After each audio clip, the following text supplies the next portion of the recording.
એ અમારા સમાજના લોકોના કહેવા મુજબ એ બારોટ સમાજની હતી, એટલે હું એને ઓળખતો હતો. 2-3 પ્રોગ્રામમાં સાથે હતી.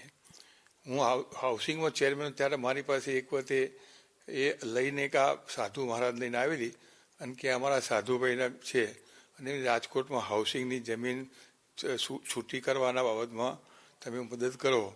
મેં એને કહ્યું કે ભાઈ સરકારમાંથી મદદ થાય, અમારા હાઉસિંગમાં છૂટા કરવાનો અધિકારો નથી, એટલે હાઉસિંગની જમીન છૂટી કરવાનું સરકારમાં પૂછીશું. હા પાડશે તો સંપાદન છૂટી કરવાનું કહે છે તો જોઈશું, કારણ કે કોઈને ના પાડી બરાબર નહીં, એટલે આપણે એમ કરીને જવા દઈએ. એના પછી 3-4 વખત આ લઈને ભાઈને આવેલી, પણ આ ભાઈ જે હતા એ પણ બોલવામાં જરા તોતરું બોલતા, એટલે એના વતી સાધ્વીથી જ વાત કરતી. અને પછી 2013માં આ ભાઈ મારી પાસે એના સંબંધીઓને લઈને આવ્યો ને મને એને કહ્યું કે સાહેબ 1,26,00,000 રૂપિયા સાધ્વીજીને આપ્યા છે. મેં કહ્યું મૂર્ખા, આપણે 1 રૂપિયો, 5 રૂપિયા, લાખ રૂપિયા કોઈ નથી આપતા. આટલા બધા રૂપિયા કઈ મિલકત ઉપર શેના ત્યાં આપ્યા તને ખબર તો પડી છે કે તારે મને કહેવું તો જોઈએ, ધ્યાન તો દોરવું જોઈએ.